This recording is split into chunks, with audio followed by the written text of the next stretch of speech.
Now, let me start off by telling you something funny.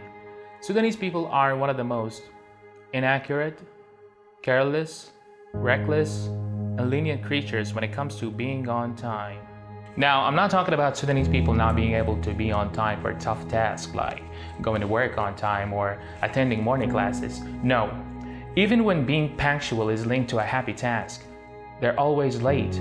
Like meeting a friend after long absence, they're always late. Or shopping for Eid, they're always late. Or a guy heading to his lover's house to propose, he and his family are always late. See, the funny thing is, this time last year, Sudanese people were always on time when they were facing death, facing bullets, facing whipping, facing prison, whatever that gentle, feminine Sudanese sound chanted at 1 o'clock. They were always on time.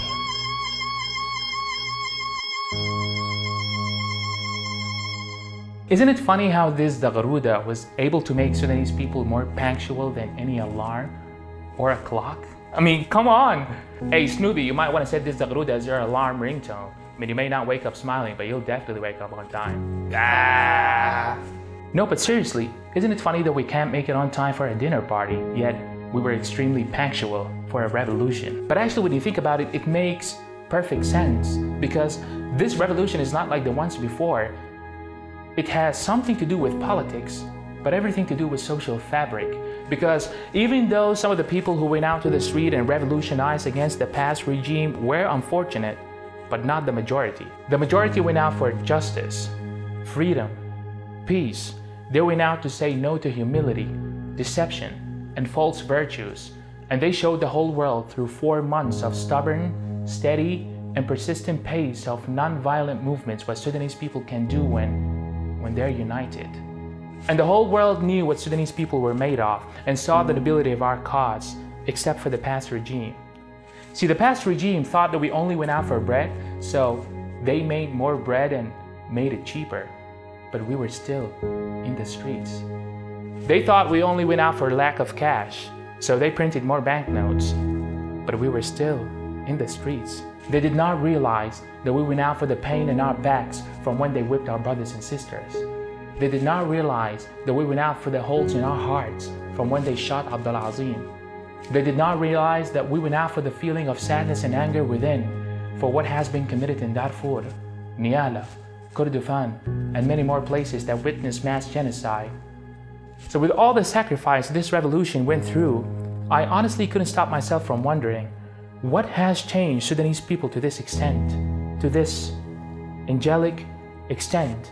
And at the top of my head, the answer was noble cause merged with sense of responsibility. If I were to summarize what I've learned from this revolution in 3 lines, it would be: have the Sudanese people unite around a noble cause, and have the Sudanese politicians unite around a sense of responsibility, and you would end up having prosperous Sudan. As simple as that. Because the people who sacrificed their lives for ours have fostered these 2 components, and based on which they have bent over and paved the way that will take us to dignity with our heads held up. They have enriched our lives with virtue, and our hearts with courage, and our country with unity, and our blood with patriotism. They did not ask for anything in return. They were always in the forefront when we were hiding. They were always believers when we were skeptic. They did not blame us for letting them down sometimes, but they certainly will if we don't finish what they have started.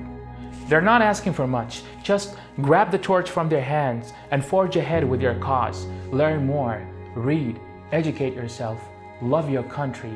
If there's something I learned from our marches, that would be to always be honest, never be fearful, stay loyal to your cause, and live a life that you would be proud to look back on. Remember, a life that you would be proud to look back on, not happy to look back on, because the state of pride does include happiness, but the state of happiness alone is way too fragile to uphold pride.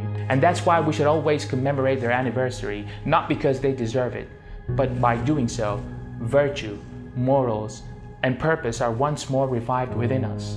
Remember what Mitch Albom said in his book, The 5 People You Meet in Heaven. He said, and I quote, "Sometimes when you sacrifice something really precious, you're not really losing it, You're just passing it on to someone else. Those martyrs have sacrificed their precious lives and passed them on to you. So now I ask you, how would you honor their lives? I know that I started my speech with something funny, took you through a challenging journey, and left you with an inspiring end, just like our revolution did. So stay strong, stay loyal to your cause, take a break, but always come back, because we need you. May Allah have mercy on our shuhada.